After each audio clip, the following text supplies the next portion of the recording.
Buenos días, buenas tardes, buenas noches, dependiendo en el momento que me estés viendo.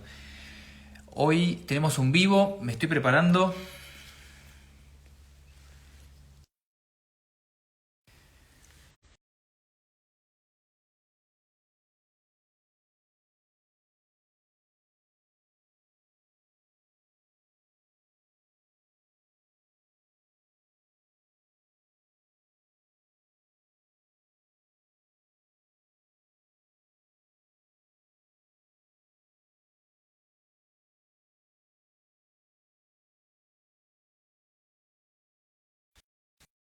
Pierde como señal, ¿puede ser?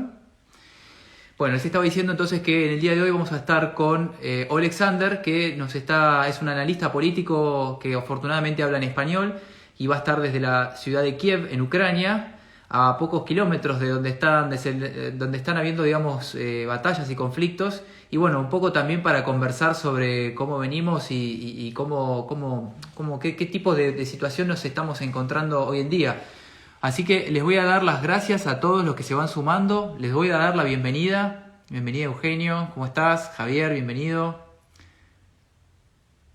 La Pauta, ¿cómo estás? Bienvenido. Lore Romero, bienvenido. Estamos esperando que se sume Alexander.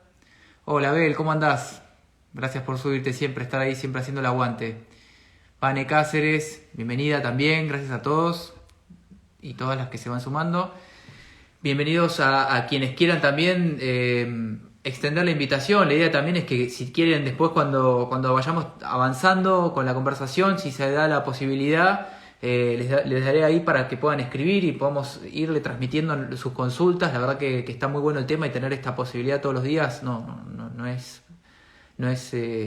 habitual, así que me parece súper interesante que podamos entrar. Y la idea también mía es meterse en el conflicto como si tuviéramos una mirada de no entender absolutamente nada y que un poco nos ponga a tono Alexander, primero principalmente sobre las noticias actuales, que hubieron unas cuantas, y por el otro también, por el otro lado, cómo va ese enfrentamiento, qué tan visible es una salida, qué tantas posibilidades haya que haya una escalada, que las posturas que tome cada país en ayuda o en contra de Ucrania puede llegar a generar un mayor conflicto, dado que estamos en un momento del mundo bastante sensible, bastante frágil.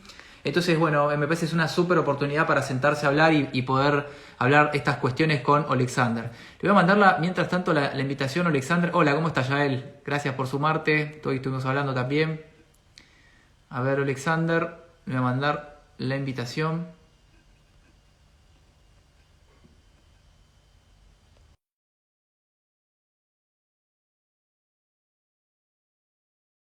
Aguardando que se sume. Voy a darle las gracias a todos una vez más por tomarse el tiempo de venir a ver el vivo. Esto, la idea también es que quede colgado. Hola Clau, ¿cómo estás? Y bueno, aprovechemos quienes estén, que digamos estén en la conversación, que puedan hacer sus preguntas, que puedan transmitir un poco sus inquietudes, qué es lo que piensan de la guerra, si están, cuéntenme si quieren, ¿qué haces Alexander? ¿Cómo estás? Bien, Hola, hola, ¿cómo va eso? perfecto. ¿Tú qué tal?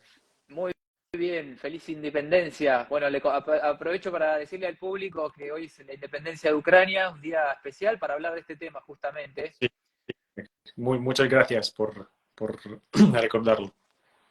Bueno, ¿cómo están los ánimos? Principalmente te voy a preguntar cómo están los ánimos de Ucrania, cómo está el ucraniano de a pie con el que vos te encontrás, ¿está optimista, pesimista? La última vez que hablamos estaba recién iniciada la guerra y había un pesimismo bastante arraigado. Sí, ahora mucho se cambió. Ucrania está bastante optimista. Hoy por la mañana nuestras tropas desembarcaron en Crimea En como Crimea. sí, era una sorpresa, un regalo. Así que los ucranianos están bastante con mucho ánimo entre toda esta pesadilla y horror. Sí, se puede ver en la calle que la gente está bastante optimista, yo diría. La vida, ¿cómo es? ¿Está siendo una vida normal? ¿La gente está yendo al trabajo? ¿Hay desabastecimiento? ¿Hay inflación? ¿Cómo está eso? Contá un poco la situación cotidiana del ucraniano.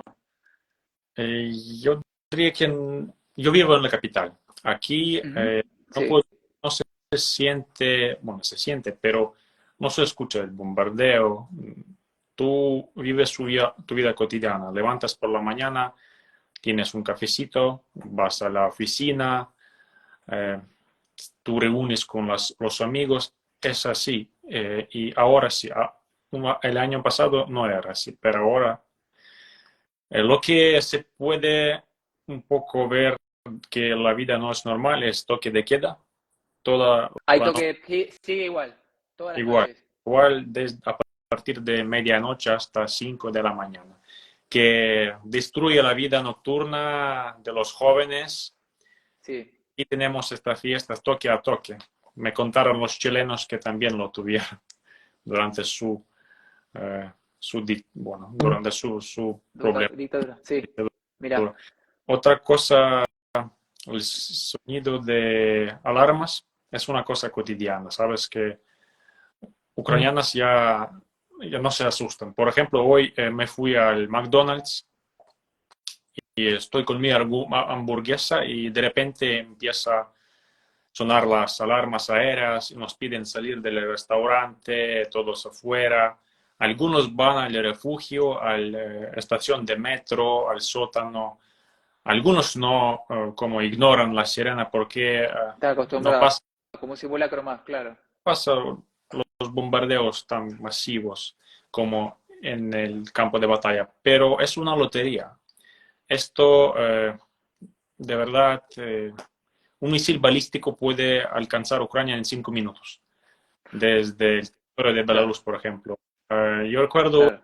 cuando eh, las alarmas se activaron después de explosión, porque no lograron a detectar un misil que volaba y que impactó en algún lugar hace un año. Por esto, la vida es así. Hay muchos militares en las calles, en el metro, un montón. Es que cada día, con mochilas, con cascos, viajan con ametralladoras en el transporte público. Sí. Hay muchos vehículos militares mimetizados, todoterrenos en las calles, muchos, de verdad. Y lo que es interesante, con placas de diferentes países europeos, porque Ucrania junta más vehículos y ni siquiera cambian las placas porque no hay tiempo para eso. Hay Claro. puestos de control, te pueden revisar tu pasaporte en la calle. Policía ahora siempre con fusil. Antes no era así. Así, Ajá. policía está en una alarma constante. Ellos también se ven en la cara que la policía no está más también acostumbrada, pero aquí hay que siempre cuidarse porque hay una seguridad total. Bien. Y con respecto a la guerra en sí, ¿dónde es palpable? Vos me decías que estaban ya, bueno, estaban en Crimea, pero digamos dentro del país, en Ucrania, ¿en qué ciudades está? El otro día estuvimos hablando, vos me comentabas que en el sur, pero ¿qué provincias?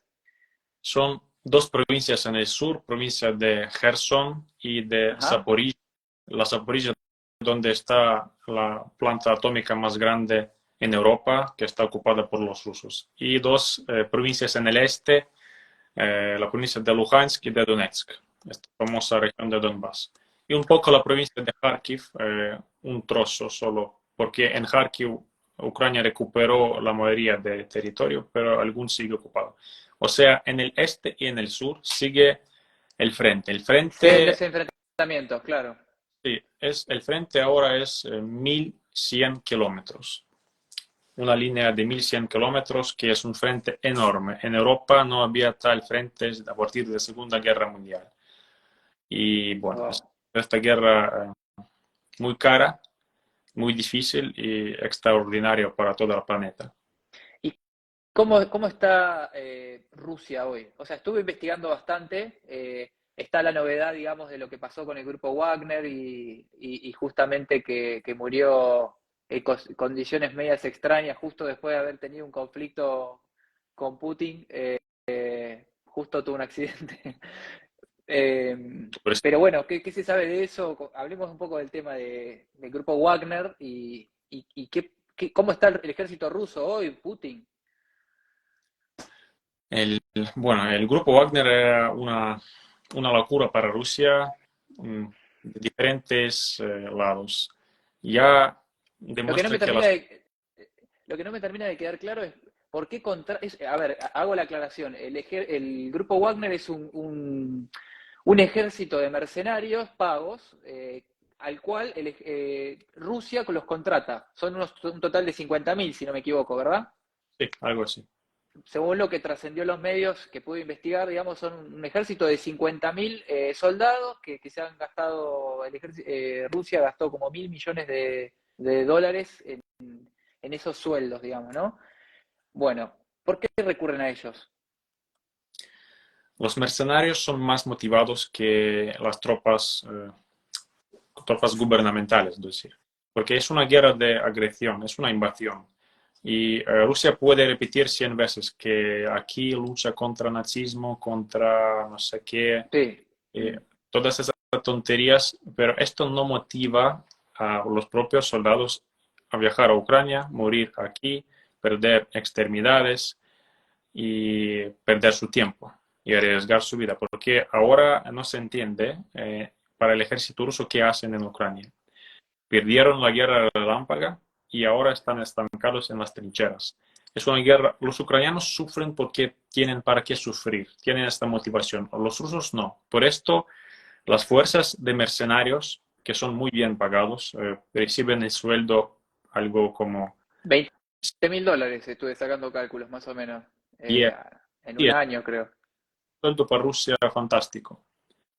Y ¿Cómo? para Rusia es un sueldo súper alto.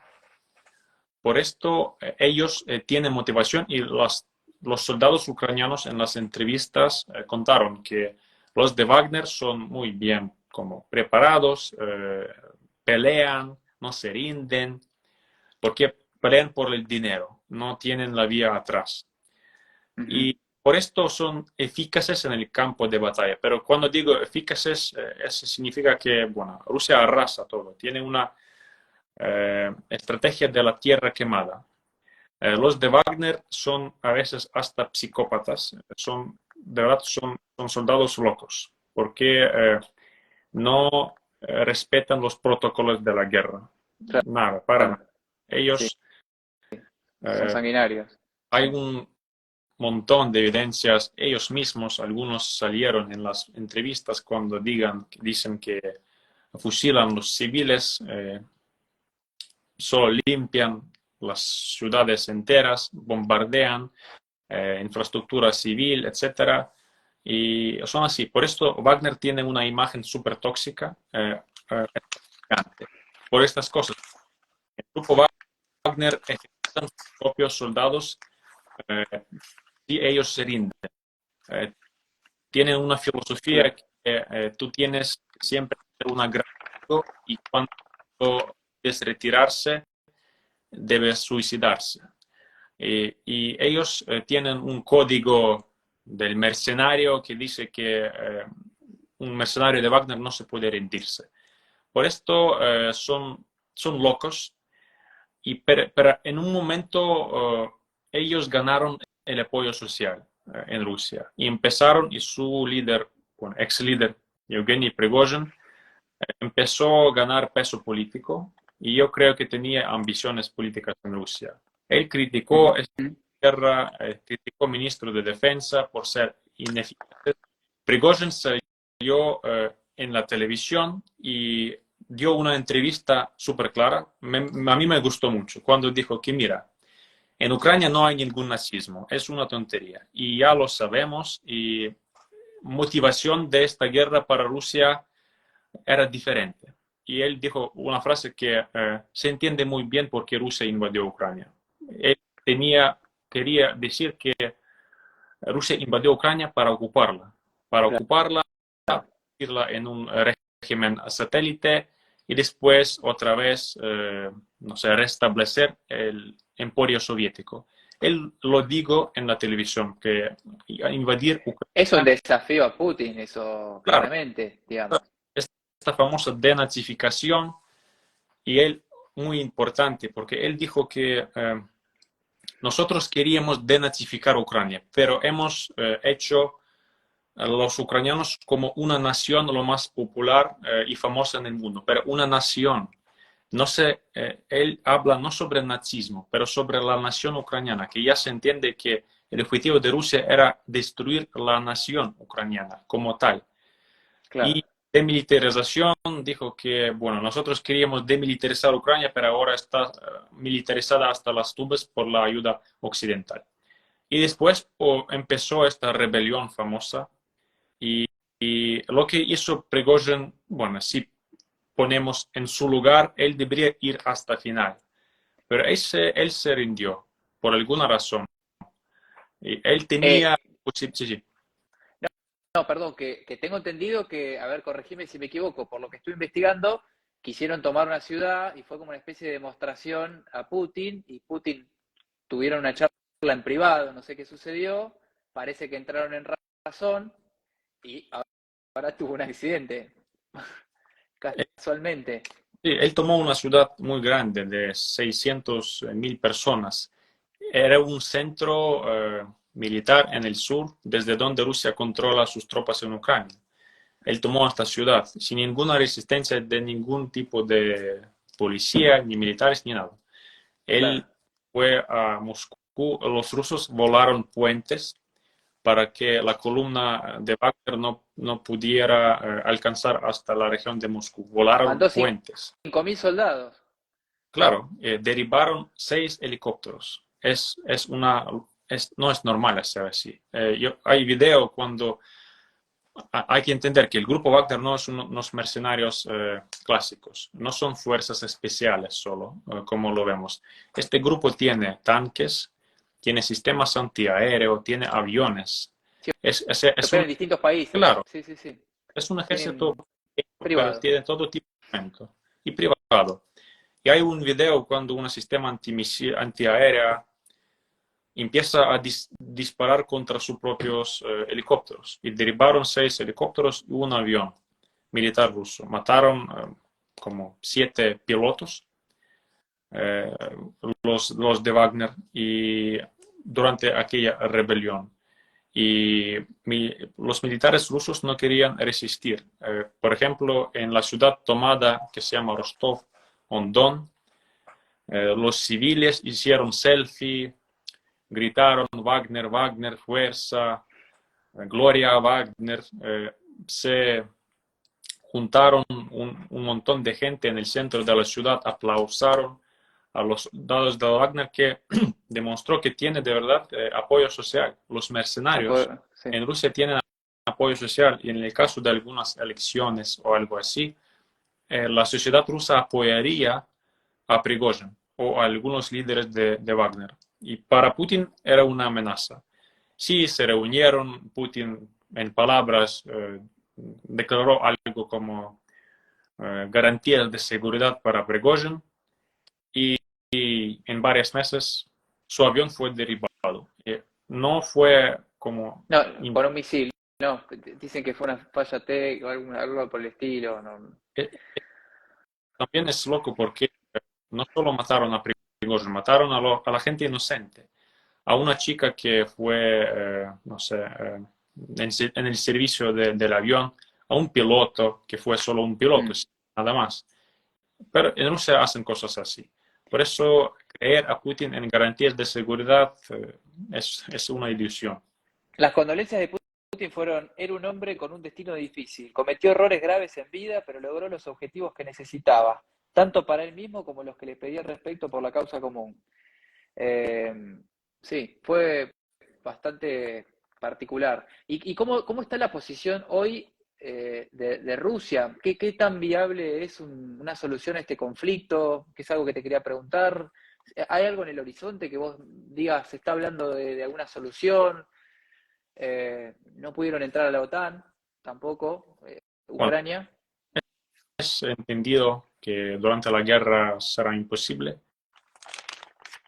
Hay Mm. muchos países en la OTAN, incluso España, los de Bálticos, Polonia, de Europa Central, ya firmaron las declaraciones que están a favor de la entrada de Ucrania a la OTAN. pero durante la guerra no es posible. Rusia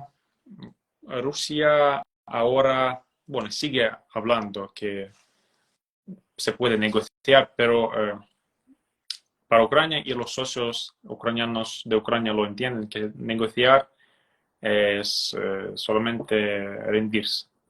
Rusia lo va a aprovechar para reagrupar las tropas, acumular más fuerzas y atacar otra vez. Por esto, para nosotros ahora negociar alguna concesión territorial es imposible. Sobre esto aquí ni siquiera se habla. Por esto, Rusia creo que ahora entra en una fase difícil porque la economía sufre. Ya sabemos sobre que un dólar ahora es 100 rublos, hace años Está con era. inflación, sí. Está bastante difícil la situación económica ya. Por esto yo no veo una panorama positiva para Rusia. Sí, para Ucrania hay un montón de problemas. En Ucrania, económicos, nuestra economía sufre mucho más que la rusa. Ujú. Pero ¿Qué se es sabe? así. Esto te lo pregunto a ver si se rumorea algo, si tenés contacto con gente rusa que digan qué se dice cuál es el ánimo social ruso con respecto a Putin o todo este conflicto. ¿Sabés si hay alguna cuestión al respecto?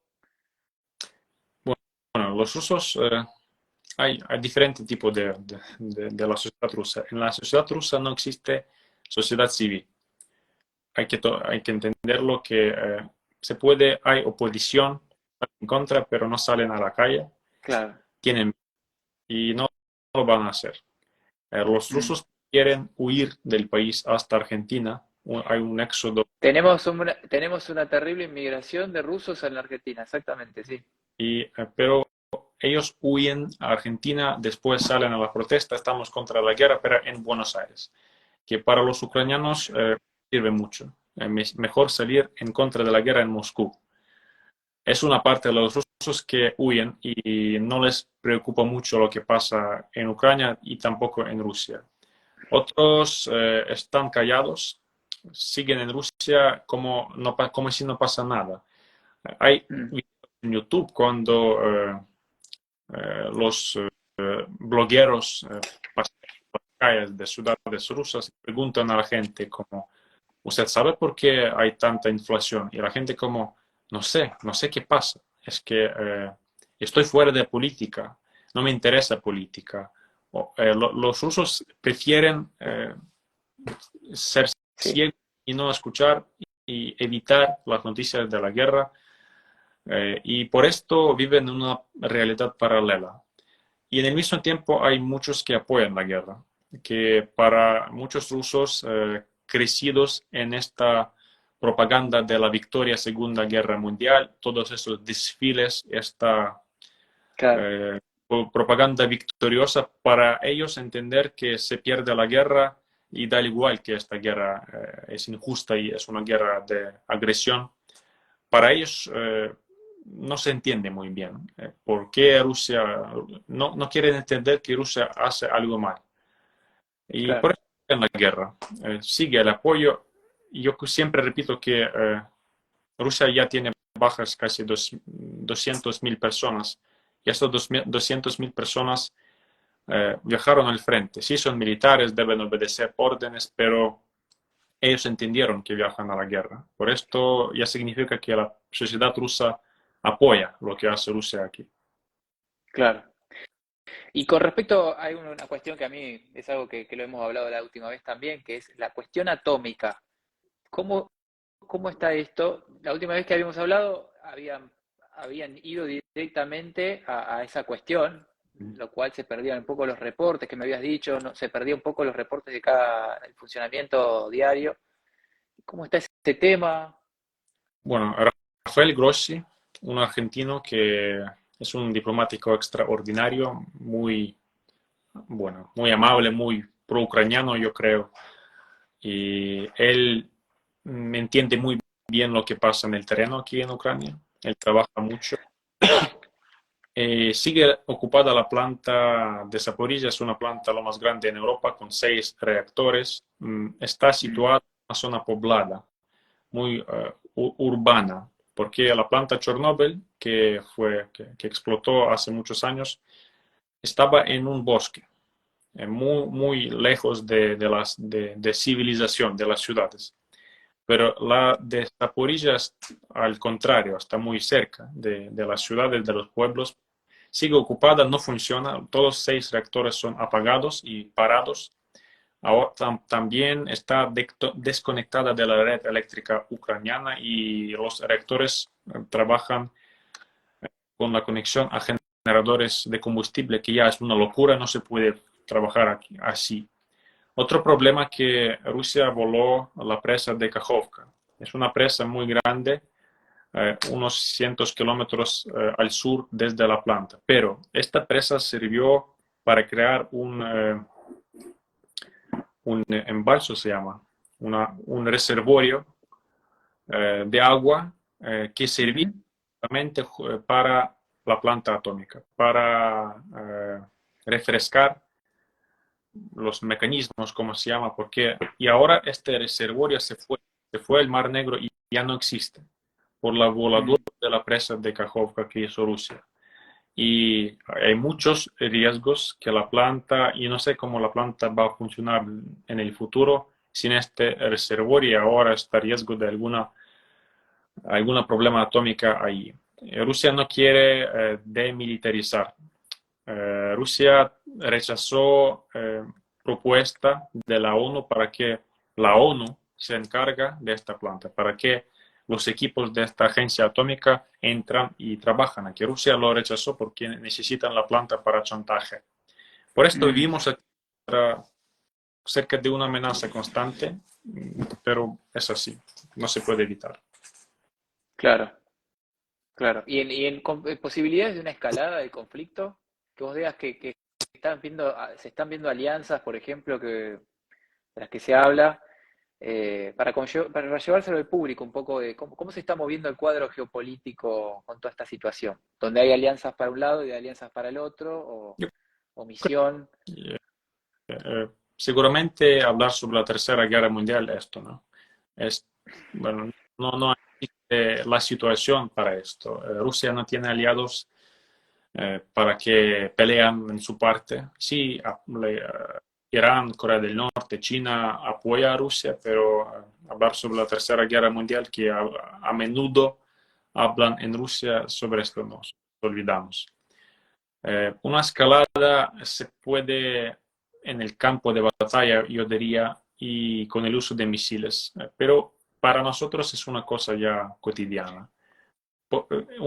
Una escalada mundial no lo creo, también porque la guerra entre Rusia y Ucrania es una guerra aquí localizada en Europa del Este, en la región, y yo no creo que esto va a expandirse a otras regiones, otros países. Es que el mundo sigue con su vida normal y lamentablemente no todo está concentrado sobre Ucrania, pero para nosotros la guerra seguirá así y yo no creo en ninguna escalada más grande. Ojalá que pueda resolverse de la mejor manera posible y más pacífica posible, obviamente. Ahí estuve viendo que el público está haciendo algunas preguntas. Aprovecho este momento para quien quiera hacer preguntas a Alexander, si no te molesta, Alexander. Ahí vi algunas preguntas que estaban haciendo. Quien quiera escribirla, la deja ahí por escrito y yo se la transmito. Se la leemos acá. Gracias a todos los que fueron ingresando. Algunos comentarios, algunas caritas, emoji, que parezca un accidente, pusieron acá. Cristian Maciel puso, pregunta, ¿Grupo Wagner hoy no lucha a favor de Rusia? Es lo que tengo entendido, gracias. El grupo Wagner fue retirado desde el frente después de esta rebelión y el grupo Wagner se fue desde Bakhmut, la ciudad en Ucrania donde ellos lucharon, y fueron reemplazados por las tropas gubernamentales de Rusia. Por esto no están en Ucrania, pero muchos soldados del grupo Wagner firmaron contratos con Fuerzas Armadas de Rusia. O sea, son contratados de Rusia ahora. Pero oficialmente comentan que su presencia en Ucrania ya está limitada. pero como he dicho que muchos solamente se fueron a las unidades del ejército y siguen así, siguen aquí. Bien. Ahí pusieron, no tengo preguntas, gracias Ah, Ana, les mando un fuerte abrazo. Slava Ukraine. es nuestra colega, Ah, una ucraniana. eh, acá puso Yael, qué extraño y qué impresionante lo que este muchacho está contando. Me llama mucho más la atención cómo los medios argentinos han dado cobertura a este proceso y cómo ya no. Ahora, actualmente, la situación argentina hay toda una revuelta con la situación de la inflación y estarás un poco más al tanto de una búsqueda, o sea, están las elecciones también, entonces está como muy, muy reñido ese asunto y está muy en agenda. Se pierde un poco los temas de la agenda del mundo, ¿no? Actualmente. Bueno, ahí no veo mucho más comentarios. Si quieren hacer un comentario, aprovechen este momento, así ya dejo abierto. Eh, Ahí me estuvieron mandando también unas por privado, creo. Ah, no. Me mandaron algunas personas que se ve que quisieron participar, a veces se equivocan. A ver si me mandaron ahora, me entró de vuelta. Ulana Huito, ¿puede ser? Eh, em, pero bueno, la realidad es que la situación actual es esta. Incertidumbre, bueno, se vive, están acostumbrados ya a esta incertidumbre, digamos. Ustedes si viven su vida ya cotidiana con este estado con el toque de queda y con esta cuestión de... ¿Y la economía, inflación, por ejemplo? Inflación 35% anual. Ah, Así que tranquilo.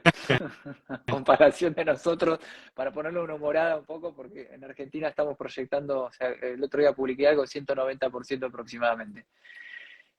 Eh, y escasez de bienes y servicios, digamos, no, eso, esto, digamos, aquí en la capital, pero cabe en señalar, las ciudades más pequeñas.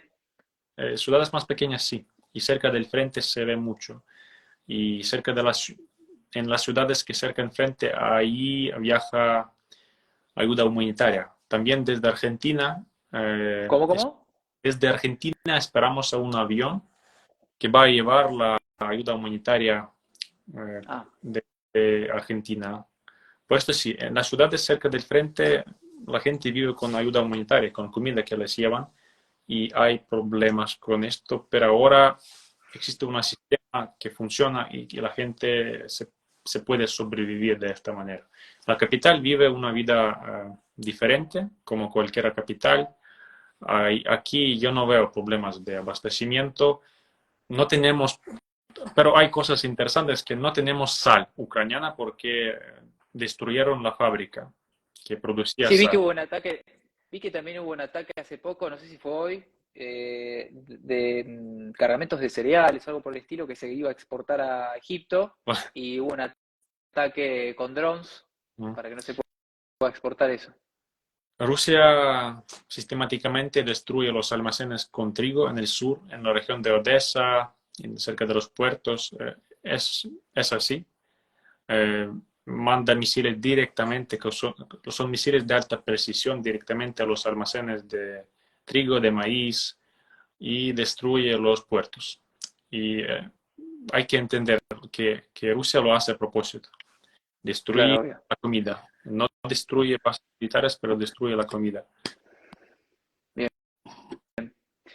Ahí vi algunos comentarios más que, ¿dónde se puede colaborar? Pregunta Eni Creaciones. ¿Hay alguna forma de colaborar, digamos, el ciudadano argentino con ustedes? ¿Alguna página, alguna Instagram, Existe alguna una red? unidad United como Unidos 24, pero en inglés. Es una United 24. United 24, sí. Es una plataforma gubernamental, Bien, estatal, que sirve para acumular los recursos financieros para tres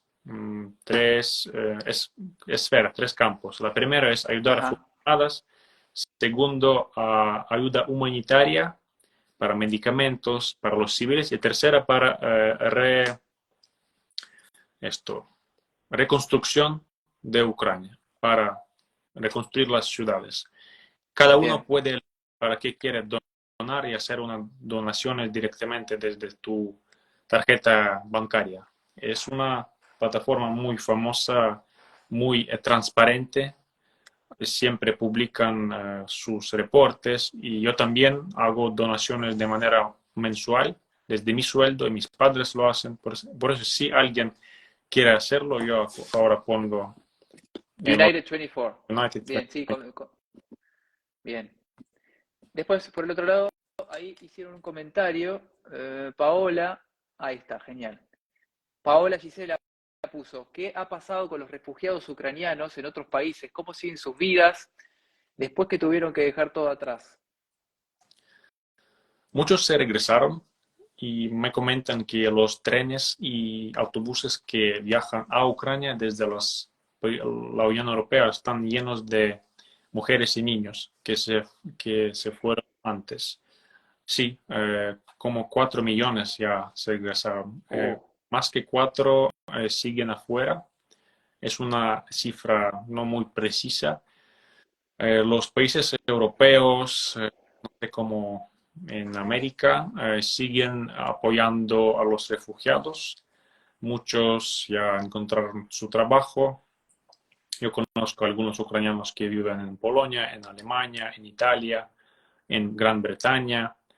De alguna manera, los gobiernos europeos intentan integrar a esta gente a su sociedad porque disfrutan que los ucranianos que se fueron son educados, hablan idiomas, quieren trabajar, buscar trabajo, no es éxodo de Medio Oriente o Asia, es un éxodo un poco diferente y no existe choque cultural.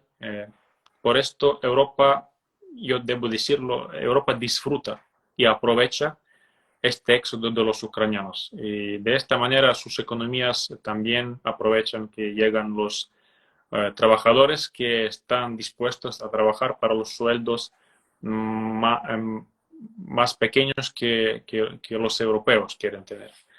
Pero es así. Bien, bien.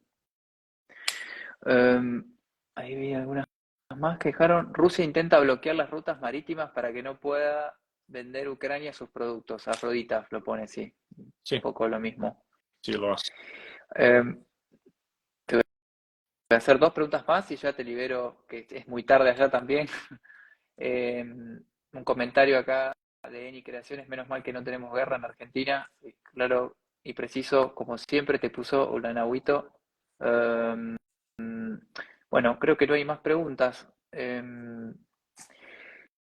Bueno, te voy a agradecer muchísimo, Alexander. Gracias, como siempre, con la buena onda de explicarnos y un poco contarnos cómo están las cosas. Es un placer tenerte a vos y que te tomes el tiempo realmente, siendo las 12 de la noche, son ahora 12:40, estés poniendo a hablarte con nosotros en la comunidad. Así que gracias, como siempre. Ha sido un placer, siempre, siempre. Gracias por invitarme. Bueno, adiós. Muchas gracias, ¿eh? Y muchas gracias a todos los que participaron con sus preguntas y todo. Adiós. Chau, chau. Hasta Chao. luego.